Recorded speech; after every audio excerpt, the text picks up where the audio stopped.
네, 안녕하세요. 염승환 이사입니다. 자, 오늘 2026년 1월 27일 시장 함께 읽기 시작을 하도록 하겠습니다. 오늘 뭐 증시 좋았는데 좀 저희 회사에서 좀 이제 전산 좀 장애가 있었어요. 그래서 이제 공지가 좀 올라왔거든요. 그래서 아마 그 일부 고객님들 좀 피해가 좀 있으셨고, 예. 하여튼 고객님께 저도 이제 사과 말씀 좀 드리겠고요. 저희가 이번에 이렇게 공지 올렸거든요. 그래서 오전에 좀 전산 장애 때문에 아마 주문하는 데 굉장히 좀 불편함이 있었습니다. 그래서 진심으로 사과의 말씀 좀 드리고요. 예. 뭐 이런 피해가 없도록, 예, 다시 한번 좀 안전에, 예, 만전을 기하도록 하겠습니다. 네. 먼저 이제 요거 좀 공지할 게 있어 가지고, 예, 사과 말씀 먼저 좀, 예, 드렸습니다. 그래서 요거 좀 양해해 주시면 좀 감사하겠습니다. 자, 오늘 그리고 일단 시장은 오늘 뭐 사실 장 초반에 뭐 아시겠지만 제가 이제 편지도 좀 올려 드렸잖아요. 이제 갑자기 현대차 악재가 나와 가지고, 현대차가 잘못한 게 아니라 뭐 트럼프가 관세를 때려 버렸죠. 25%로 올리겠다. 그래서 오전에 증시가 좀 흔들렸는데 뭐 반도체가 그냥 난리가 났습니다. 예. 오늘 삼성전자 또 하이닉스. 예. 아무튼 인제 요 삼성전자 하이닉스가 인제 다시 한번, 예, 급등하면서 급등을 했고, 예. 그래서 오늘 뭐 코스닥도 괜찮았어요. 괜찮았지만 코스닥에 비해서는 코스피가 그냥 훨씬 더 좋은, 예, 그런 성과를 오늘 냈고, 오늘은 반도체 소부장입니다. 소부장이 날아가 버렸어요. 리노공업이 11%. 그래서 뭐 일단 소부장이 아주 좋은 모습을 좀 오늘은, 예, 보여줬다라고 말씀을 드리면서 시작을 해 보도록 하겠습니다. 자, 일단 오늘 미국 시황하고요. 오늘의 차트 코스닥 3,000, 그럼 트럼프 이제 자동차 얘기 좀 해 드리고, 하이브, 포스코인턴, 옥십자, 유한양행, 유니드, 미스터홀딩스, 그다음에 전자공시 어제까지 못한 게 있어 가지고 일단 먼저 할게요. DIT, 테스, LS, 컴투스, ST팜, 디지털대성, 미스터홀딩스, SK바이오팜, 솔루엠, 그리고 그 이은택 연구원님이 아마 이번에 싱가포르 가셨나 봐요. 이제 거기 방문해서 해외 투자자들도 사실 개인 뭐 여러분이나 해외 투자자나 느끼는 감정은 비슷한 것 같아요. 외국인이라고 또 대단한 게 아닙니다. 그 내용 소개해 드리고, 그다음에 기관의 코스닥 대림, 사실 개인이 산 거죠. 기관이 샀다기보다는 어제 개인 투자들의 ETF 매수는 금융 투자로 잡힙니다. 그다음 코스닥이 코스피를 따라간다면 국민연금이 투자 비중 조정을 합니다. 국내 주식 비중은 늘리기로 했어요. 해외 줄이고. 예. 메모리 가격이 많이 오르면 소비가 둔화되는 거 아니냐, 이런 우려가 있는데 결론적으로 아니고요. 그다음에 코스닥 소외주 2차 전지, AI 데이터 센터에 들어가는 800볼트짜리 이제 직류 송전, 그 내용입니다. 반도체 여전히 충족되지 못한 수요, 메모리 내러티브의 변곡점, 박세라의 건설 이야기, 건설 얘기들 한 두 개 있는데 다 할 수 있을지 모르겠지만 한번 해 보도록 하겠습니다. 일단 좀 확대를 해야 되겠죠. 오늘은 구글의 제미나이가 이게 말썽인지 요거 요약해 가지고 그 칠판에 이렇게 그려주는 게 막 글자도 이상하게 나와 가지고 오늘은 좀 못했어요. 그거 양해해 주시고요. 내일 좀 정상화됐으면 좋겠고, 예, 탈달러의 시대다. 금과 은이 왕이고요. 오늘 뭐 미국 증시도 좋았지만 금, 은 가격이 뭐 다 급등했습니다. 그리고 금리 떨어지고 유가도 떨어지고 환율도 떨어졌습니다. 금 가격이 이제 처음으로 5,100달러 돌파했고, 은도 115달러. 엔비디아가 코어이브라는 이제 클라우드 업체에 20억 달러 추가로 했습니다. 작년에 이제 거품 우려가 있던 기업인데 요 우려를 좀 잠재우는 거죠. 히토류 기업 USA 레이어스가 미국 상무부의 투자를 또 받았어요. 이번에 그래서 20%, 저번에 MP 머티리얼즈, 이번에 USA 레어어스, 히토류 기업에 각각 투자를 하고 있습니다. 자, 월요일 미국 증시 올랐고요. 애플이 모처럼 급등했고, 엔비디아는 좀 빠졌지만, 예, 코어입은 좋았고, 인텔은 오늘도 안 좋았습니다. 테슬라도 급락을 했습니다. 근데 이날 주인공은 주식시장이 아니고, 예, 귀금속이죠. 그래서 금과 은값이 이제 급등하는 그런 모습을 보였습니다. 이 트럼프 대통령이 캐나다가 중국과 무역협정을 체결할 경우 100% 관세를 부과하겠다고 위협을 좀 했고요. 예, 캐나다 총리는 굴복을 했어요. 네. 그래서 다시 없던 일로 됐고, 지금 트럼프가 하는 행동 보이시죠? 관세 때려버려요, 그냥. 관세 그냥 막 지릅니다. 말 안 듣는다고 생각하면. 그 미네소타에서 지금 총격 사건이 좀 발생을 했죠. 아이시온이 그 미국 시민 사살한 사건이 나와서 난리가 났는데 민주당에서 이것 때문에 국토안보부 예산을 삭감해 버리겠대요. 거부하겠다. 그래서 셧다운이 또 발생할 수도 있어요. 요건 좀 우려가 됩니다. 이번 주 안에 합의가 돼야 되거든요. 그래서 이번 주에는 이제 금리 결정도 있고 M7 기업 중에 4개 메타, 마이크로소프트, 테슬라, 애플이 실적 발표 있고 셧다운 우려 있고 그러니까 이번 주 후반에는 되게 좀 불확실한 것들이 좀 있어요. 그리고 금값 올랐고 뭐 금값 오르는 건 이유 아시죠? 달러 대신 사는 거예요. 여기 디베이스먼트 트레이드라고 하는데 달러나 일본의 엔화 뭐 예를 들면은 이런 것들이 부채가 들면 화폐 가치가 떨어지잖아요. 그걸 대비하기 위해서 바꿔 버리는 거예요. 그래서 금값, 은값 급등하고 있습니다. 근데 금감이 조정받으면 또 비트코인 오를 수도 있다. 뭐 이런 얘기도 있고요. 엔비디아 코어웨이브에 투자를 했습니다. 역사상 최대 규모. 이번 투자는 코어웨이브의 2대 주주로 됐고 엔비디아가 데이터 센터 이제 구축하는데 요 돈을 쓰겠다고 합니다. 순환 우려가 있었죠. 엔비디아가 그 코어웨이브에 투자하고 코어웨이브가 다시 엔비디아 칩 사고 이게 뭐 그죠? 뭐 여기다 자금 줘서 여기서 이 자금으로 다시 이 회사 제품 사게 하고 되게 이상하잖아요. 근데 이번에 투자금은 엔비디아 GPU 구매하는데 안 쓰고 데이터 센터 인프라 확충 목적이라고 하니까 우려는 덜한 것 같습니다. 자, 메모리 반도체 부족 현상 27년까지 이어진다. 이거는 이제 시놉시스라고 반도체 설계하는 툴 있죠. 웨이퍼에다 반도체를 이제 그리잖아요. 근데 그 설계하는 도구가 있거든요. 그 도구를 만드는 회사가 시놉시스. 여기 CEO가 메모리가 부족하대요. 그거를 이제 메모리 회사가 아닌데도. 그래서 지금 굉장히 서버에서 중요한 요소가 됐고 반도체 수요 급증하고 있다. 메모리. 이게 27년까지 이어진대요. 요런 내용도 일단 하이닉스나 삼성한테 오늘 좋게 작용했겠죠. 공급 여력 부족하다. 이거 뭐 다들 알려진 사실이고 지금 메모리 기업들에게는 황금기다라고 나와 있습니다. 근데 메모리 가격 오르니까 PC나 스마트폰 만드는 기업들은 좀 걱정이 되는 거죠. 자, 애플 주가가 오늘 오랜만에 많이 올랐고요. 2.97%. JP모건이 목표 주가 올렸습니다. 테슬라는 오늘 별 이슈는 없었는데 3%. 곧 실적 발표하는데 실적 기대감이 없죠. 그러다 보니까 빠졌고 코이브는 오늘 올랐고요. 엔비디아는 좀 빠졌고 큰 이슈는 없어요. 마이크론도 좀 빠졌습니다. 근데 오늘 삼성 하이닉스는 반대로 급등해 버렸죠. 인텔은 지금 안 좋습니다. 공급 문제, 파운드리 손실 문제, 수율 문제. US 레이어스는 아까 말씀드린 대로 이제 히토류. 미국은 히토류 기업들을 막 자기네 나라 기업들은 인수하고 있죠. 금강 관련주 금값 올라서 올랐고 참 마이클 버리는 어떤 생각인지 모르겠지만 자신이 이제 어떻게 보면 서브스택이라고 돈 받고 이렇게 뭔가 종목 추천도 하는 그런 서비스인 것 같더라고요. 게임스탑 주식을 매수하고 있다고 밝혔는데 뭐 그거 밝히면서 급등합니다. 참. 예. 아무튼 게임스탑은 그 옛날에 그 뭐였죠? 밈 주식이죠, 밈 주식. 각별히 좀 조심은 하실 필요는 있고요. 예. 뭐 빅쇼트에 마이클 버리가 샀다고 회사가 좋아지는 건 아니잖아요. 그죠? 예. 아무튼 그런 이슈가 있었다라고 말씀을 드리겠습니다. 자, 그리고 오늘의 차트는 이제 코스닥 3,000인데 어제도 뭐 말씀드렸지만 이게 코스닥 150 시총 비중이거든요. 헬스케어, 바이오 포함해서 의료기기 이런 거 다 포함해서 한 39.2, 소부장 17.5, 2차 전지 12.9, 기계 이렇게 돼 있고요. 이재명 대통령과 민주당 코스피 5천 특위가 이제 다음 목표로 코스닥 3천 제시했고 스테이블 코인 활용한다고 하니까 스테이블 코인 관련주들이 뭐 그러니까 예를 들면 스테이블 코인으로 요 주식을 사게 만든다거나 코스닥 기업들이 스테이블 코인을 발행할 수도 있는 거죠. 예. 아니 뭐 토큰을 발행할 수도 있고 코인을 발행한다기보다는 예. 가상자 그러니까 한마디로 코인으로 살 수 있게 코스닥 어떤 기업이 뭔가 자산을 예. 이렇게 발행할 수도 있는 거죠. 정확한 내용은 아직 안 나왔지만 코인을 이용해서 코스닥을 활성화시키겠다. 이렇게 했고 코스닥은 투기 세력의 놀이터라는 오명을 받았지만 이제 이거 바꿔보겠다. 미국의 나스닥 같은 회사 이제 시장으로 바꾸겠다. 적극적으로 부양하겠다는 의지를 보여줬어요. 3천에 너무 연연하지 마세요. 3천 갈 수도 있고 안 갈 수도 있지만 그게 중요한 게 아니고요.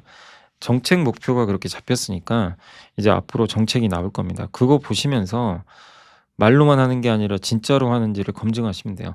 코스피 오천은 실제로 말로만 한 게 아니잖아요. 상법 개정을 여러 번 해서 어쨌든 만들어 냈거든요. 물론 메모리 반도체 효과도 있었지만. 근데 코스닥도 이 목표도 중요하지만 실제 활성화 정책이 나오는지 확인하시면 되겠습니다. 그래서 코스닥 헬스케어 시총 바이오 기업 탑10 입니다. 이렇게 한번 보시면 되겠고, 요런 기업들이 이제 시가총액 탑10 이고요. 반도체도 탑10. 리노고, 원익 IPS, 이오테크닉스. 이 바이오에 비하면 시총이 작죠. 네.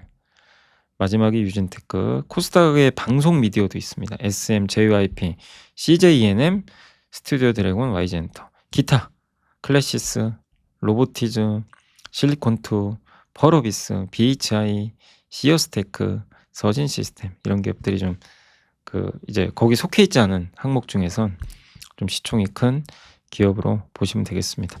코스닥의 훈풍은 좀 불지 않겠냐라고 생각은 하고 있습니다. 자, 그리고 이제 주요 이슈 관련해선 오늘은 뭐 이 현대차예요. 이게 제가 오늘 사실 유튜브 저희 게시판에 쓴 글입니다. 그래서 한번 간단히 설명을 해드릴게요. 그거 보셔도 되고요. 카우보이 얘기가 뭐냐면 트럼프가 먼저 때립니다. 때려요, 그냥. 생각 안 하고. 그리고 걷어요. 상황 보고. 예. 약간 그런 외교를 하고 있어요. 이제 스트레스 받죠. 거기에 단골 메뉴가 현대차가 된 거죠. 아니, 무슨 제가 죄를 졌다고 이 자동차를 자꾸 음식 메뉴에 올리냐 이거죠. 예. 아무튼 참 피곤하죠. 트럼프의 이런 정책이 너무 피곤한데, 이런 얘기를 했어요. 우리의 무역 협정은 미국에 중요하다. 그래서 한 거잖아요. 합의도 했고. 근데 우리나라 국회가 미국과 협정을 이행하지 않고 있대요. 왜 국회 비준 안 하냐 이거죠. 근데 우리만 안 했나요? 다른 나라도 안 하는 나라 많아요. 근데 왜 굳이 한국만 콕 집어서 자동차 목재 의약품을. 예. 그러니까 이제 무역협정 비준 안 했다고 하는데, 일본도 안 한 줄 알았는데 일본은 했다고 하더라고요. 근데 아직 EU, 베트남, 대만은 비준되지 않았고, 모든 국가가 다 된 거 아닌데 왜 유독 한국만 압박하는 건지. 국면 전환용인 것 같아요. 요새 이제 트럼프 대통령도 막 미국 내에서도 지지율도 자꾸 떨어지고 뭐 총격 사건도 있고 여러 좀 이제 압박을 받는 거죠. 그런 일환으로 이제 다른 나라로 관심을 돌리는 거죠. 3,500억 달러 지원하기 위한 예산안이 국회에 좀 삭감됐대요. 이것도 아마 이제 트럼프가 불편해했던 것 같고, 환율이 자꾸 오르니까 우리는 이제 200억 달러 투자가 좀 부담되는데 빨리 해라, 이렇게 압박을 넣는 것 같아요. 유럽 8개국에 관세 때렸다가 취소하고, 캐나다에 100% 때렸다가 취소하고, 계속 이러고 있어요. 그래서 일단 먹구름이 생겼지만, 오늘 증시 보셨지만 아침에 먹구름 끼고 바로 햇빛이 쨍쨍하게 비치면서 코스피가 날아가 버렸습니다. 정말 센 장이에요. 예. 그러니까 여기서 함부로 내리기가 되게 어렵죠. 주식시장이 너무 뜨거우니까. 그리고 자동차주는 로봇으로 올랐거든요. 관세 이걸로 오른 게 아니에요. 그래서 저도 방향이 안 바뀌었다고 생각하고, 다만 단기적으로는 출렁이겠죠. 그리고 이제 증권사 자료들도 있고 이런 것들 계산해 보면 현대차 그룹이 전체적으로 관세 비용이 이렇게 다시 15에서 25로 가면 4.16조 증가해요. 개별 기업으로는 현대차가 2.4조, 그다음에 기아가 1.6조 증가하고, 비용이 모비스는 1,650억. 그래서 계산해 보니까 현대차가 2.4조 원이 날아간다고 계산하면 자동차 PER 5배 잡으면 12조가 날아가요. 그러면 현재 시총이 100조니까 12조 계산하면 12% 시총이 주는 거죠. 그러니까 그냥 극단적이에요. 이거 그냥 가정해서 트럼프 관세 25% 맞으면 바닥 어디냐? 44 나오는 거죠. 그러니까 오늘 아침에 46까지 갔다 왔잖아요. 무서워할 게 아닌 거죠. 44가 바닥이니까. 그죠? 바닥이니까 거기까지 간다는 게 아니라 이제 거기를 여러분이 숫자로 좀 판단하시라는 얘기예요. 아, 이 정도는 최악의 경우는 갈 수도 있겠구나. 그럼 되게 대응하기 편하잖아요. 예. 그러니까 47, 46, 45로 올수록 도망가는 게 아니죠. 기회로 보는 거죠, 오히려. 그래서 그리고 뭐 여러분도 아시겠지만, 많은 분들이 동의는 하시겠지만 실제로 트럼프가 관세 부과하진 않아요. 이번에도 그럴 가능성이 높고 빨리 압박하는 거죠. 그래서 오늘 고윤철 부총리가 이 대미 투자펀드 조성에 대한 특법법을 빨리 좀 논의해달라 국회에 요청을 했다고 합니다. 참 현대차 그룹이 정말 이게 음식점 메뉴도 아니고요. 참. 예. 아무튼 임시국회에서 빨리 처리하길 좀 바라는 마음이고, 예. 아무튼 불확실성 때문에 좀 이런 이슈가 생겼고, 증권사 애널리스트들의 의견이 몇 개 있어요. 그거 좀 정리해 드릴게요. 하나증권의 송선재 연구원님은 실효성을 따져보자. 15에서 25%로 복귀하면 비용이 4.3조 증가한다. 영업이익 18%가 날아간다. 투자자분들 입장에선 당연히 안 좋은 거죠. 예, 없던 비용이 또 생기는 거니까. 근데 1월 주가 상승의 이유는 미래 모빌리티잖아요. 그죠? 관련 동력이 관세 때문에 로봇이 없어진 건 아니고요. 그리고 양국이 수개월에 걸쳐서 협상한 내용이 순식간에 파기될 것으로 전망하지는 않는다. 한국 입법부의 승인호는 다른 수단을 통해 한국의 대미 투자 이행이 이루어지면 관세는 15%가 되겠죠.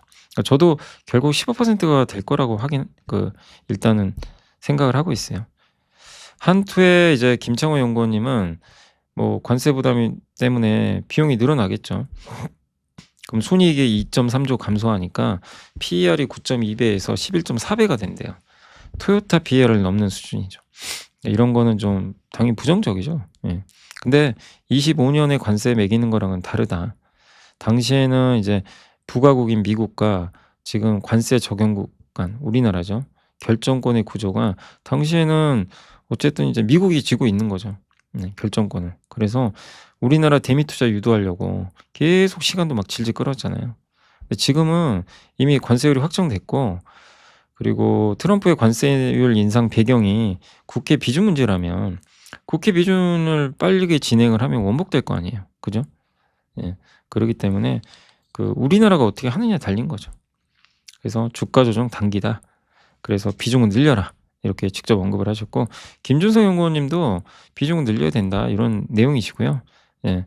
이제 비용이 이렇게 증가하면 이익이 감소하겠죠. 근데 관세는 결국 해결될 거다. 다시 없을 비중 확대 기회를 오히려 굉장히 또 적극적이세요. 예.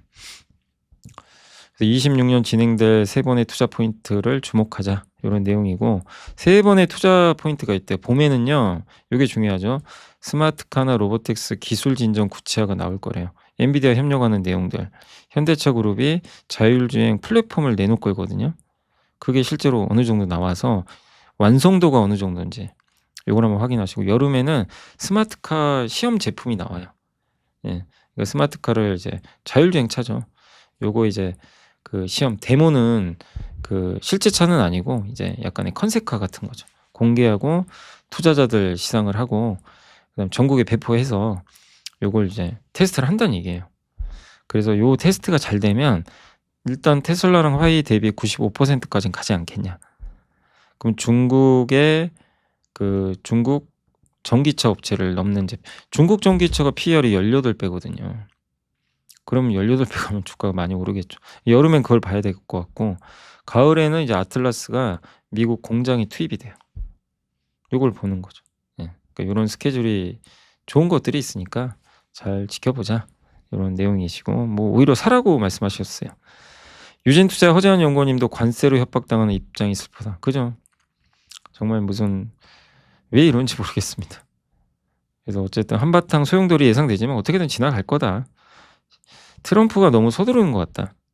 이런 좀 내용을 말씀해 주셨고, 그래서 미국엔 안 좋대요. 이런 모습들은. 그래서 금과 은, 원자재, 신흥국, 우리나라 증시 같은 이런 쪽으로 더 좋은 모습이 나올 것 같다. 자금은 그쪽으로 간다. 미국보다. 저희 당사 이제 정다운 연구원님도 뭐 여러 이유들 말씀해 주셨고, 변수는 트럼프와의 협상에 대한 신뢰성 부각 여부다. 이제 이거는 트럼프한테도 안 좋은 게, 트럼프랑의 협상이 언제든 뒤집어지는구나.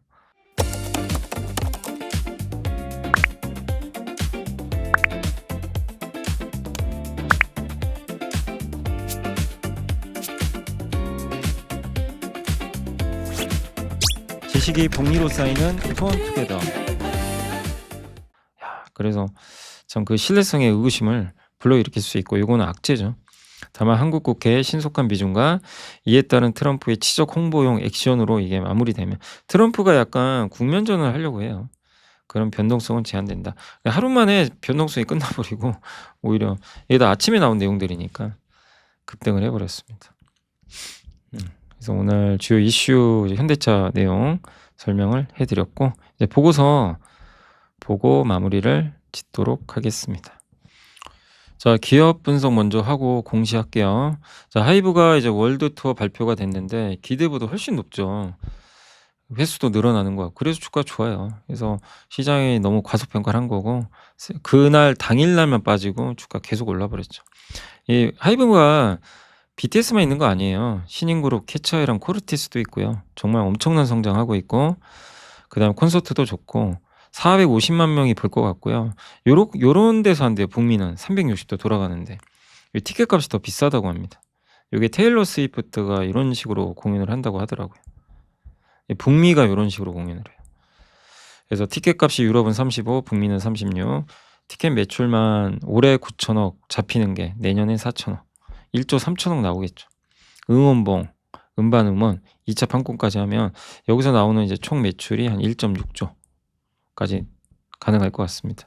신인 그룹 잘하고 있고 미국 걸그룹 캐치아이는 블랙핑크만큼 지금 굉장히 잘하고 있고 BTS 다음 순위를 기록할 정도로 예, 빌보드 순위가 굉장히 높고 이렇게 되면 월드 투어가 또 가능해요. 그래서 굉장히 성장할 거고 작년에 8만 명 정도 모객을 했는데 콘서트 올해 3-40만 명, 28년까지 100만 명을 예상합니다. 코르티스는 남성 보이 그룹인데 데뷔 초동이 44만 장이었는데 지금 160만 장 팔았대요. 첫 앨범이. 그래서 지난 10년간 첫 앨범 이렇게 많이 판 게 SM 맞나요? 라이즈 뛰어넘었다고 합니다. 그럼 이렇게 되면 보통 성공적으로 데뷔하면 2배 는데요. 그럼 300만 장을 팔 수 있다는 건데 300만 장은 BTS랑 스트레이키즈니까 좀 약간 말이 안 될 수도 있죠. 근데 그만큼 엄청난 속도입니다. 그래서 하이브는 BTS만 있지 않다. 그래서 제가 하이브를 괜찮게 봤던 게 BTS 컴백뿐만 아니라 저는 캐치아이를 되게 괜찮게 봤거든요. 그래서 그 방향으로 잘 가고 있는 것 같습니다. 이제 뉴진스도 오겠죠. 포스코 인터는 이제 올해 기대해 볼 만하다고 옛날에 우리 함께 배우기 한번 공부해 봤죠. 25년보다는. 근데 그 하나 중에 하나가 이제 LNG고 또 하나가 이제 팜유 아시죠? 팜유. 예, 그거 농장. 인도네시아 농장 인수해 버렸거든요. 여기가 이제 성장을 할 걸 보고 있고 올해 여기 매출 영업이익 비중이 15.8%까지 늘어났는데 원래 1.3 밖에 안 됐거든요. 그리고 성숙 단계에 있는 나무가 많대요. 그러면 이제 거기서 팜유를 많이 뽑아내겠죠. 영업이익률이 40%. 산푸르나 아그론을 인수했대요. 그 인도네시아 농장이라고 합니다. 예. 그래서 이제 여기서 만들어지는 게 조팜유라고 합니다. CPU. 예. 요게 이제 앞으로 확대될 거고 대규모 팜 원료 물량을 자체 조달할 수 있는 농장이고요. 예. 이게 100만 톤까지 생산이 늘어나면 연간 5천억이 나온대요. 이익이. 어마무시한 거죠. 그리고 이게 인도네시아가 팜유 가격이 좀 센 게 바이오 디젤이죠. 디젤에다가 이 팜유 같은 거 섞어요. 그 친환경 약간 연료 중에 하나죠. 공급은 부족하고. 그리고 무엇보다 긍정적인 게 중국이 안 하는 사업이에요. 중국 생산 능력이 20만 톤, 전 세계 0.3% 점유율이. 중국과 경쟁할 이유가 없는. 그것도 좀 편하다는 거죠. 그런 내용이에요. 녹십자 실적 좋았습니다. 그것 봐요 하면 되잖아요. 실적 잘 나왔다. 4분기에 흑전한 건 8년 만에 흑전했어요. 4분기 원래 흑전한대요. 거의 계절성 때문에. 비용도 많이 들고. 체질이 바뀐 거고 연간으로도 이제 알리글로 혈액 제제죠. 요게 미국의 FDA 승인 받고 미국에 출시했는데 잘 나갑니다. 예. 자회사 GC셀도 턴어라운드 하기 시작을 했고 적자폭을 많이 줄였대요. 삼성증권에서도 알리글로 매출이 요게 핵심이에요. 알리글로 미국 FDA 승인받은 혈액 제제 연간 가이던스 1억 달러 초과 달성했다. 자회사도 비용 줄였다. 1분기는 좀 감소할 수 있대요. 일시적으로 비용 유통사 재고 조정 때문에. 예, 그렇지만 연간 전체적으로는 늘어난다. 이런 내용이고요. 그다음에 유한양행은 레이저 티닙의 안정적인 초기 처방 증가로 로열티 42억 원 정도 전망한다라고 나와 있고 유한양이 참 주가 되게 안 좋았죠. 중국에서 이제 로열티 받을 거고 요게 레이저 티닙을 이제 존슨앤존슨이 사갖고 FDA 승인 받아서 이제 처방을 하는데 생각보다 좀 약간 속도가 느려요. 그게 좀 주가가 약간 안 좋았습니다. 그리고 원료의약품 사업을 합니다. 요게 유한화학이라는 자회사가 원료의약품을 만들어요. 어디 에이즈 치료제, 길리어드 여기에 공급을 해요. 요거 만드는 원재료를 주는 거죠. 그래서 생산 능력도 지금 계속 늘리고 있고요. 99.4만 리터인데 내년 하반기까지 128.6만 리터로 늘린다고 합니다. 오리지널 의약품 비중이 높아서 마진율도 좋고요. 그다음 폐암 신약 그 레이저티닙에 디즘을 기대하는 게 작년에 암 네트워크 가이드라인에 선호요법으로 등재가 됐대요. 이러면 처방이 늘어난대요. 그리고 작년 12월엔 존슨앤존슨의 아미반타맙, 레이저티니까 아미반타맙을 병용해서 이 약물을 투입을 해요. 근데 아미반타맙은 정맥 주사로 맞아요. 이거를 피하 주사. 뭐 근육 같은데. 그러면 가까운 병원이나 5분만 맞으면 되잖아요. 정맥 주사는 5시간 맞아야 되니까 불편하거든요. 요 기술 갖고 있는 이런 기술 갖고 있는 회사가 알테오젠이잖아요. 그죠? 근데 그런 기술을 여기다 넣어서 승인 받았어요, FDA. 알레르기 신약 모멘텀도 오래 있다. 목표 주가 17만 원인데 좀 아쉬웠지만 코스피 바이오도 제약 좀 긍정적으로 보자는 저도 의견이고 뭐 코스닥만 볼 필요는 없잖아요. 예. 코스피 제약주도 저는 좀 보자. 예, 주가 안 갔기 때문에 예, 좀 부담은 없습니다. 유니드는 실적은 기대 이하인데 목표 주가를 올렸습니다. 왜냐하면 1월부터 좋아지고 있어요. 가성 관련 염소 요 사업이 이제 중국에서 좀 개선이 되면서 좋아지고 있다고 합니다. 4분기 실적은 기대치를 하회했지만 1분기는 개선된다. 공통된 이야기고요. 미스트홀딩스는 옛날에 휠라코리아입니다. 아쿠시네트라는 미국의 그 회사가 하나 있는데 이게 바로 타이틀 리스트인가요? 그 골프공. 예, 맞나요? 제가 골프를 안 쳐가지고 잘 기억은 안 나는데 아무튼 아쿠시네트는 골프 관련된 미국의 사업을 하고 있습니다. 여기 시총이 8조인데 지분 가치만 4조 갖고 있는 거예요. 절반 갖고 있으니까.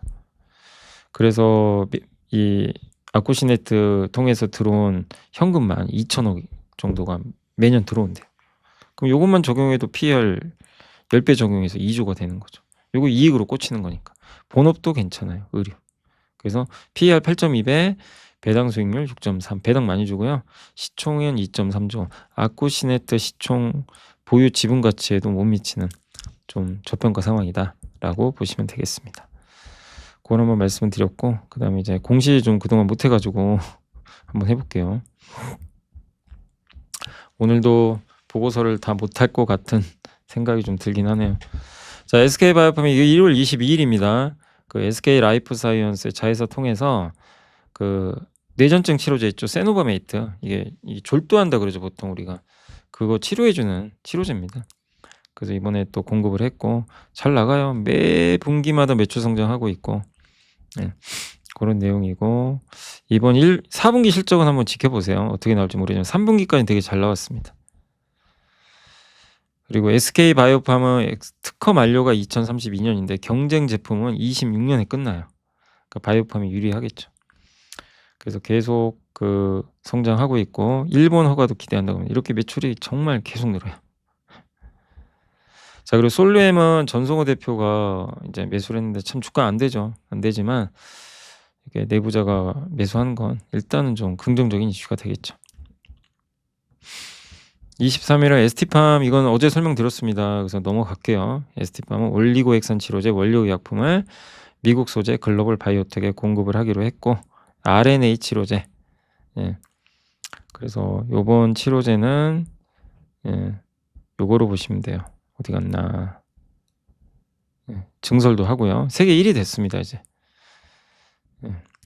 아이오니스의 올레자르센입니다. 예. 요게 작년 12월에 FDA 승인 받았는데 가족성 킬로미크론 혈증이죠. 요걸로 여기 적응증을 확대해서 심장 질환, 고중성 지방 혈증으로도 FDA 승인을 받으려고 지금 임박했대요.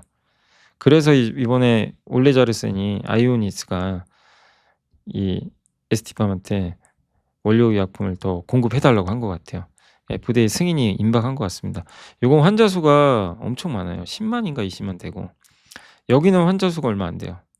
요거는 5,000명인가 제 기억엔 그렇습니다. 그러니까 이제 요게 FDA 승인 받으면 시장 엄청 커지고 요게 원료의약품을 공급하면 더 큰 매출이 나오겠죠. 근데 미리 원료 매출 지금 계약이 뜬 거죠. 그래서 아마 FDA 승인을 받을 걸로 예상을 하고 있습니다. 그래서 고중성 지방혈증 적응증에 대한 올레자르센의 FDA 승인이 임박했다고 판단한다 라고 보시면 되겠고 뭐 가능성을 높게 보고 있는 것 같습니다. 825억이죠. 요게 24년 매출의 30% 되는 초대형 기업입니다. 자, 디지털 대성은 김인규 회장이 2억 3,700만 원어치 요즘에 계속 사고 있고요. 미스터홀딩스는 모건 스탠리가 아까 설명드렸던 모건 스탠리가 지분을 5.46% 신규로 취득을 했습니다. 자, 어제 있었던 이제 공시입니다. DIT 반도체 장비예요. SK 하이닉스. 그다음에 테스는 많이 아시죠? 여기도 반도체 장비. 이 두 회사가 하이닉스에 다 공급을 합니다. 그러니까 지금 하이닉스가 실제로 좀 공급을 조금씩 이제 늘리기 위해서 장비 투자를 하는 것 같아요. LS가 정말 LS 중복 상장 때문에 아주 그냥 중복 상장 취소했고요. 이제 주주환원 계획을 발표했습니다. 배당금 올리고요. PBR 2030년까지 2배 이상 확대한다고 합니다. 국가 전력망, 서해안 에너지 고속도로죠. 여기 투자한다고 했고 자기 주식 원래 100만 주 소각해야 되는데 작년에 50만 주 했으니까 남은 50만 주 하겠대요. 이건 이미 근데 작년에 공시된 내용입니다. 제가 계산해 봤어요. 주당 배당금을 40% 올리면 배당 수익률은 그래봐야 1%밖에 안 돼요. LS는 배당주로 접근할 필요는 없어요. 그래도 긍정적이죠. 이렇게 주는 건. 그래서 주당 배당금을 40% 올립니다. PBR은 2030년까지 2배로 올리겠다 이렇게 했는데 현재 PBR이 1.25배거든요. 그래서 2030년까지 2배 증가하면 PBR이 2.5배 되는 거죠. 그러면 주가가 67만 5천 원 정도 됩니다. 순자산은 계속 증가한다고 제가 8%씩 순자산 증가한다고 가정을 해서 계산해 본 거예요. 그러면 이제 67만 5천 원이 되는 거죠. 지금 보내겠다는 게 아니라 이제 그걸 목표로 하고 있는 것 같아요. 국가 전력망, 서해안 에너지 고속도로의 고전압 직류선전 케이블 요거 납품할 가능성이 있죠. 자기 주식 소각 30.1%입니다. 소각 비중은. 아무튼 중복 상장 이슈가 있었지만 이제 없어졌고 자회사 LNM이 이거 구리나 이런 기금속 하는 회사잖아요. 4분기 실적을 발표했대요. 매출은 45.8% 증가했고 이익은 좀 줄었습니다. 그래도 시장 기대보다 잘 나왔대요. 그래서 구리 기금속 가격이 워낙 좋았기 때문에 실적은 좀 선방했다. 그리고 지주사 LS 전체 실적은 아직 공시가 안 됐습니다. 그래도 이번에 기대치를 좀 넘지 않겠냐. 3,171억 정도 메리츠에서 보고 있고 시장의 예상은 2,650억 정도 예상을 하고 있습니다. 그래서 실적 괜찮고요. 실적주로 보셔도 되겠습니다. 이제 중복상장 이슈는 해소가 됐습니다. 컴투스도 요즘에 임원이 계속 사죠. 여기 내부자들이. 어제도 1억 정도 매수를 했고 올해 상반기에 도어남기라는 신작이 정말 오랜만에 나와요. 요걸 좀 기대를 한번 해보시면 또 좋을 것 같습니다. 그래서 컴투스도 내부자 매수가 있었다라고 말씀드리겠습니다. 자, 이제 싱가포르 방문기 좀 말씀드릴게요. 외국에서 바라보는 한국 증시. 한국 증시 급등에 해외 투자들의 관심도 높은데 여러분이나 외국인이나 똑같아요. 고민돼요. 이렇게 올랐는데 지금 사야 돼? 이렇게 고민을 한대요, 실제. 그러니까 10월 이후로 너무 급하게 오르니까 타이밍을 지금 못 잡고 있대요, 외국인들도. 너무 오르니까 이제 고민이죠. 이건 여담인데 이은택 연구원님이 옛날에 수급 분석도 해보셨나 봐요. 근데 분석 전망엔 도움 안 된대요. 자기는 안 한대요. 우리는 수급 유동성 분석을 거의 하지 않는다. 주니어 애널리스트 시절엔 많이 했는데 이것이 전망가 분석에 의미가 없다는 사실을 깨달았다. 그래서 수급 분석 안 한다고 합니다. 수급 주체의 순매수를 추적하는 것은 의미가 없다. 뭐 외국인이 얼마 사고 기관이 얼마 사고 그죠? 그런 얘기를 해주셨고 유동성도 마찬가지래요. M2 증가율로 이런 걸 파악하지만 별로 의미 없다. 주식시장의 전망이 중요한 건 돈의 수급이나 유동성이 아니라 사람들이 이 돈의 그러니까 이 돈이 위험을 즐기는 건지 지금 국면에서 위험을 회피하는 건지 22년도에는 레고랜드 터졌을 때는 어땠죠? 위험을 회피하려고 그러죠. 다 예금이 늘려고 그러고. 지금은요. 서로 주식하려고 그러잖아요. 그죠? 포모가 좀 오긴 왔어요. 그러니까 이 위험 선호도가 되게 높아요, 지금. 그러니까 위험 선호도를 보고 대응해야 된다. 분석을 할 때. 올해 초도 마찬가지다. 매도하려는 사람은 별로 없는데 증시 자금 대기 자금이 너무 많으니까 그냥 이 가격이 급등했죠. 이거는 강남 집값과 유사하다. 누가 산다고 오르고 누가 판다고 빠지는 게 아니라 매수자와 매도자의 심리 싸움이래요. 어떻게 보면 맞는 얘기죠. 그래서 수급 분석, 오늘 하루 외국인 얼마 샀습니다, 이거에 너무 연연하지 말고 그들의 심리 요런 게 더 중요한 것 같아요. 시장 코스피 5천 좋지만 불안한 마음과 차익 실현 고민. 코스피 5천 터치에 너무 빨리 데려 불안해하는 투자들이 많았다. 코스피 50일 이격도가 115%를 넘었다. 이 선을 넘는다고 상승하지 않는 게 아니다. 오히려 추가 매수를 견디기 어렵대요. 이게 넘어가면. 그러니까 이격도 50일 이평선 대비 지금 주가가 얼마냐? 115% 되게 높은 거예요. 근데도 더 가는 경우 많아요. 그럼 사람들이 못 견디고 따라가 버립니다. 근데 5천 이상에서 너무 오르면 당국이 신용 규제할 수도 있대요. 코스닥으로 방향 돌리고. 근데 실제로 코스닥 방향 전환 얘기가 나왔죠.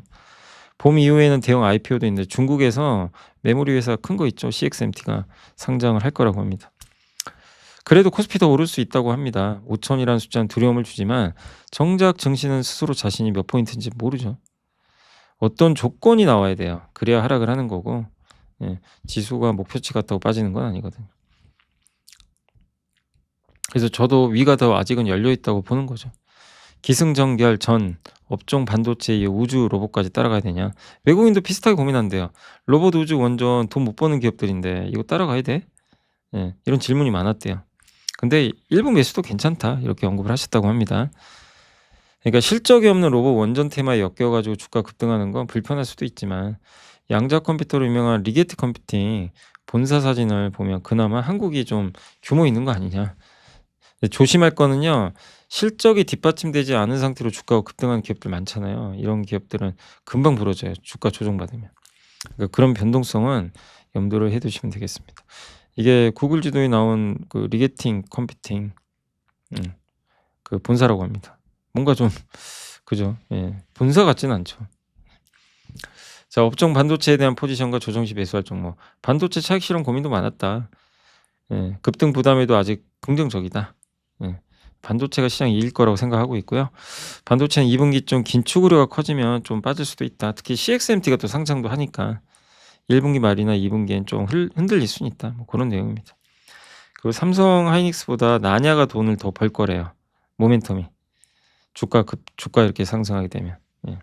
나냐는 이제 대만 메모리 반도체 회사인데 거의 이제 첨단 반도체는 안 만들고 범용 위주로만 하니까 지금은 범용 가격이 막 더 오르거든요.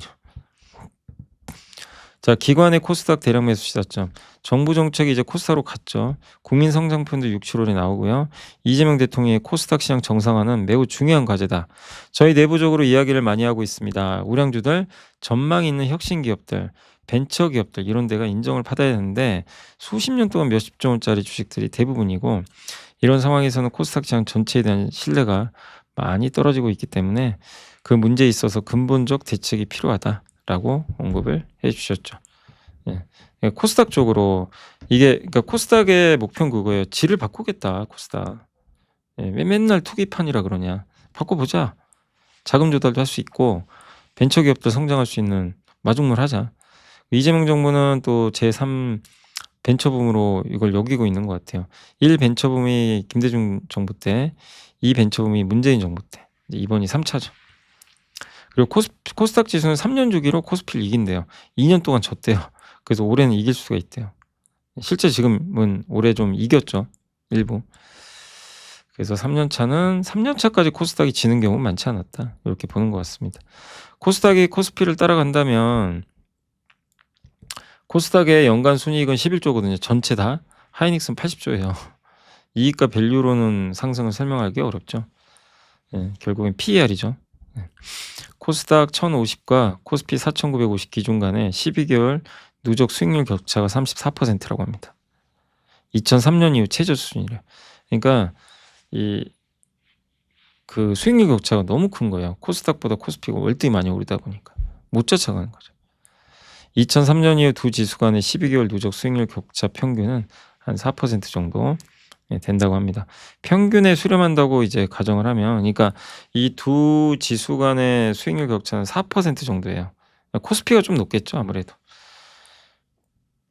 근데 평균에 수렴하면 지금 코스닥은 지금 격차가 34잖아요. 30% 오를 수 있다는 거예요. 그럼 1300 가는 거죠. 그런 이슈로 좀 계산을 해주셨습니다. 자, 그리고 국민연금 투자 비중 조정과 환율. 국민연금이 국내 투자 비중 늘립니다. 1.7%p. 주식도 늘리고 채권도 늘리고 해외 비중은 좀 낮춥니다. 지난해 10월 말 기준 국민연금 전체 자산이 1,428조인데 국내 채권 투자 금액은 당초보다 17조 원, 주식은 7조 원 정도 늘어날 걸로 판단을 하고 있습니다. 그 해외 주식 투자는 좀 줄어들 거래요. 24조 원 정도 줄어든다고 합니다. 이러면 환율도 안정화 되겠죠. 그래서 기금이는 자산금 비중이 목표에서 벗어나면 허용 범위 내에 있도록 조정하는 리밸런싱도 한시적으로 유예하기로 했다고 합니다. 그래서 이번 결정으로 국내 주식 및 수요 기반이 한층 강화될 것 같다라는 내용입니다. 엔화도 강해지면서 원화도 어쨌든 강세로 갈 것 같고 전체 분위기는 좀 안정적으로 흘러갈 수 있는 여지가 있는 것 같습니다. 자, 메모리 가격이 많이 올랐잖아요. 이게 미국 물가에 영향을 주는 거 아니냐 이런 얘기도 있는데 결론적으로 영향 거의 안 준대요. 이 메모리가 들어가는 이제 수요가 대부분 IT 장비에서 나오는데 이게 1.6% 수준밖에 안 된다고 합니다. 그래서 크게 영향을 좀 주진 않을 걸로 좀 보고 있고요. 근데 그 안에서도 뭐 가전 소비라든가 이런 거 하면 IT 장비 관련 비중은 뭐 많이 해봐야 2%래요. 그리고 주거비가 물가에서 제일 많이 차지하거든요. 35.5%. 그럼 IT 장비와 관련된 PC 및 주변기기 항목에 가중치는 얼마냐? 0.26%밖에 안 돼요. 그러니까 비용이 굉장히 적은 거죠. 그러니까 이렇게 보시면 되겠고 PC 가격이 50% 상승을 해도 전체 물가는 0.13%밖에 못 오른대요. 결론적으로 메모리 가격 급등은 소비 이축으로 보지 마라. 설득력이 떨어진다. 라고 말씀을 해주셨습니다. 그러니까 메모리가 우려돼서 막 요즘에 핸드폰 안 팔리고 PC 안 팔리고 또 관세 부담 생기고 막 이러면서 반도체 안 되는 거 아니냐 이런 얘기가 있었지만 그건 좀 기우일 가능성이 높은 거죠 아직은. 그래서 다만 연초 이후 미국 시장을 주도한 게 실적주니까 어쨌든 실적주 중심으로 잘 보시고 소비재 기업들은 그냥 단지 이게 가격 오를 거란 우려만으로 방어적으로 이걸 포트를 바꿔서 소비재를 하겠다. 그것도 크게 뭐 바람직하진 않대요. 그런 내용인 것 같습니다. 그러니까 기존 주도주에 머물러라 이런 내용입니다. 2차전지는 그 김철주 의원님이 정부의 코스닥 부흥 정책으로 수급 효과로 인해서 밸류에 무관하게 지금 쏠림이 진행될 것으로 판단한다. 1분기 업황은 바닥을 통과하고 있는 이게 리튬 값입니다. 리튬, 니켈 다 돌리고 있죠. 관심 종목 WCP고요. 삼성 SDI의 ESS용 그 분리막이죠. 요 공급을 시작을 했다고 합니다. 북미 자동차 회사 4680양 제품 인증도 진행 중이고요. 요건 아마 4680이니까 테슬라 쪽 아닌가 싶어요. 그다음 PBR은 0.3배로 굉장히 저평가돼 있고 관심 종목은 또 두 번째가 이제 첨부입니다. 북미 자동차 회사양 F전해질 공급을 시작한다고 합니다. 굉장히 큰 호재가 되겠죠. 그 중국 정부 공급 조절로 인해서 주요 제품군 판가가 연동되고 있대요. 그러니까 중국 정부가 공급을 줄이니까 이런 이제 경쟁 제품들의 가격이 오르겠죠. 섹터 내에서는 서진 시스템을 또 한번 보래요. ESS 관련주니까. 그런 내용이 있으니까 참고하시면 되겠습니다. AI 한번 볼까요? AI 서버렉, 그러니까 AI에 들어가는 서버 하나 있잖아요. 거기에 집적도, GPU도 엄청 들어가고요. 성능도 엄청 좋아지죠. 전력 소모는 급증합니다. 엔비디아 차세대 서버렉인 NVR 567 컴퓨터 트랙은 최대 600kW까지 이제 나와 있고 27년에는 루빈 울트라 중심으로 해서 800V 데이터 센터를 준비 중에 있는 것 같아요. 현재 AI 서버렉 아키텍처가 GB300이거든요. 근데 이게 27년에 4배, 이후에는 6배 이상으로 직접도나 피로 전력이 좀 커질 수 있다라고 보시면 되겠습니다. 50V 전압으로 서버넥에 전원을 보내면 필요한 전력이 120kW래요. 27년은 600kW, 장기로는 1MW. 여기에 필요 전류라는 계산을 해본 거거든요. 이렇게 늘어나는 120이 2.4, 2,400, 600kW가 12,000, 장기가 2만 이렇게 좀 돼 있으니까 한마디로 많이 필요한 거예요. 전기도 많이 필요하고 구리선도 많이 필요하고 거기 들어간 구리 케이블도. 근데 문제는 이렇게 되면 전력 손실이 커지니까 그래서 120kW 서버렉보다는 그러니까 한마디로 이 전력 손실이 전류의 크기에 따라서 기하급수적으로 증가하기 때문에 효율이 좀 떨어진다. 그러니까 이게 전력 비효율이죠. 루빈 울트라로 가고 장기 목표. 이렇게 전기 수요가 많은 쪽으로 가면 어쨌든 전력 손실이 25 배에서 70 배까지 늘어난대요, 전력 손실이. 굉장한 손해. 그러니까 이걸 뭔가 막아 줘야 될 거 아니에요. 그래서 나온 게 800 볼트 직류 송전이에요. 원래 48에서 54 볼트 썼거든요. 그 데이터 센터 캠퍼스의 데이터 센터 송전로도 이제 요걸로 합니다. 415를 480에서 800 볼트로 이제 옮기면서 한다는 거죠. 요게 이제 그 일반적인 그 전류가 흐르는 거예요. 이렇게 데이터 센터가 요 안에 있고, 근데 여기 800 볼트는 요렇게 돼 있어요. 반도체 변압기가 하나 있고, 뒤로 이제 800 볼트가 있고, 여기에 이제 뭐 서버렉이나 분전반 이런 것들이 들어가는 거죠. 어쨌든 고런 내용이고, 그다음에 AI 전력 소비량이 막 급증하잖아요. 그러다 보니까 이 전력 유틸리티가 이걸 받아들이기가 좀 어렵거든요. 그래서 데이터 센터가, 그러니까 송전망 통해서 가는 거 있죠. 이거를 받기 어려워요. 그래서 온사이트 자체 발전원을 활발히 설치하고 있는 트렌드는 23년, 그러니까 데이터 센터 옆에 바로 자체 발전소를 만들어요. 이게 더 가속화됩니다. 왜냐하면 트럼프가 계속 요구를 하죠. 그래서 이걸 직류로 바꿔줄 거예요. 배전방을 직류로 바꿔야 전력 손실이 없거든요. 그럼 온사이트 여기 직접 연결하는 여기도 직류로 가는 게 유리하죠. 그럼 교류에서 교류 전기를 생산하는 발전원은 태양광과 이제 연료전지 밖에 없고, 아니 그 직류겠죠. 이거 직류. 연료전지는 300 볼트에서 800 볼트. 여기 직류죠, 직류. 태양광과 연료전지밖에 없대요. 근데 태양광은 ESS랑 같이 있어야 돼요. 간헐성 문제 때문에. 설치 면적도 있고. 그래서 연료전지가 더 부각되지 않겠냐, 이런 내용이고, 고체 연료전지 1위는 블룸에너지입니다. 근데 여기 각종 부품이나 조립 같은 거는 한국에서도 조달을 해요. 이거 해주는 회사가 비나텍, 코세스, 서진 시스템, 한선 엔지니어링이고, 특히 비나텍을 좀 주목하자, 이런 내용입니다. 블룸에너지에 연료전지랑 연결돼 있다. 또 서진 시스템은 100% 자회사 텍슨을 통해서 700억 원 규모의 블룸에너지 SOFC 고체 연료전지죠. 모듈 장비 공급을 계약을 했습니다. 그러니까 서진도 관련이 돼 있어요. 블룸에너지. 그러니까 못 만든 게 없어요. 이런 걸 다 조립을 해주니까 그런 관점으로 보시면 되겠습니다. 자, 오늘은 이제 여기까지 일단 하고요. 좀 시간 관계상 여기까지 하고 이제 마무리를 할게요. 오늘 좀 못했던 거 한 몇 개 있죠. 반도체 건설, 자동차는 아까 했고요. 이건 빼고 아까 했고, 반도체 건설은 내일 한번 해드리도록 하겠습니다. 왜냐면 요거 좀 마무리를 해야 돼 가지고. 자, 오늘 일단 삼성전자가 오늘 급등했고, 하이닉스도 뭐 분위기 좋았고요. 근데 SK텔레콤이 11%. 저 해킹 충격 딛고 뭐 좋은 분위기 나왔고, 키움증권이 오늘 9% 급등했고, 하이닉스 그리고 KB금융도 좋았습니다. 오늘 금융주 좋았고, 삼성 E&A도 실적 괜찮았죠. 오늘서 3만 원 넘었어요. 전자 이제 16만 원 왔고, 크래프톤 요새 그리고 네이버 잘 가죠. 스테이블 코인. 반면 오늘 좀 빠진 거는 이제 LG노텍은 좀 빠졌고, LG노텍은 잠깐만요. 실적 때문인 것 같습니다. 실적 때문에 좀 빠져버렸고, LS는 어제 이제 주주환원 하고 이제 모르겠습니다. 이것도 세론인가요? 아무튼 오늘 좀 빠져버렸고, 오늘 코스닥은 그래도 자동차도 다행인 게 좀 버텨는 줬어요. 좀 많이들 걱정하셨을 텐데 그래도 좀 버텨준 줬습니다. 트럼프 악재를 이겨냈고, 오늘은 코스닥도 오늘도 추가 상승했는데, 일단 오늘은 반도체입니다. 보이시죠? 반도체 소부장의 날이에요, 그냥. 그래서 오늘은 좀 반도체가 분위기가 좋았고, 반면에 로봇주는 좀 오늘도 안 좋았어요. 로봇, 우주항공 쪽은 좀 쉬어갔다라고 생각해 주시면 되겠고, 오늘은 외국인이 아마 반도체 집중 투자한 것 같고요. 개인은 팔아서 뭐 샀죠? 코스닥 ETF 샀어요.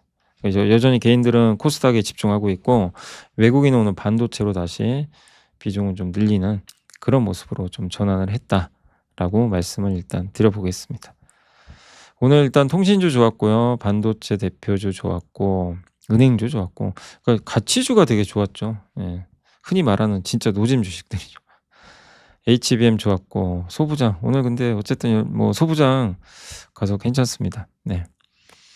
바이오도 일부 괜찮았고요. 근데 어제만큼은 바이오가 가진 못했고, 오늘은 반도체로, 한마디로 오늘 주인공은 반도체예요. 반도체, 통신, 금융. 그래서 증권주도 좋았고 예. 반면에 핵융합에너지, 2차 전지 오늘 좀 쉬었고 그다음에 아까 로봇, 자동차는 오늘 한번 맞은 거죠. 뭐 트럼프 때문에. 호텔도 오늘 좀 쉬어 갔고요. 네. 이마트가 요새 좀 분위기는 좋고 서부 T&D도 긍정적 분위기 이어가고 있습니다. 그러니까 전체적으로 시장은 좋아요. 트럼프의 그런 악재도 뭐 '저러다 말겠지.'라는 약간 분위기도 있는 것 같아요. 예. '우리 갈 길 간다.' 예. 코스닥도 이제 시작이죠, 어떻게 보면. 그러니까 어디가 끝인지 모르지만 그걸 누가 알겠어요. 팔아도 후회, 안 팔아도 후회. 그죠? 몰라요. 제가 인제 지난 주말에 편지 쓴 것처럼 기준을 정하세요. '나는 어떤 선택을 할까?' 그죠? 고걸 한번 더 고민해 보시면 좋겠습니다. 자, 어쨌든 오늘 좀 못다한 건 내일 또 해 드리고, 내일은 근데 사실 제가 저기 지방 내려가야 돼요. 그래서 내일 어떨지 모르겠어요. 내일 라이브는 하는데 예, 내일 오후에 사실 지방 좀 먼 데 가야 돼 가지고 네, 내일은 영상이 좀 시장 함께 읽기엔 좀 짧을 수 있다는 건 염두에 두시면 좋겠습니다. 자, 아무튼 내일 뵙겠습니다. 감사합니다.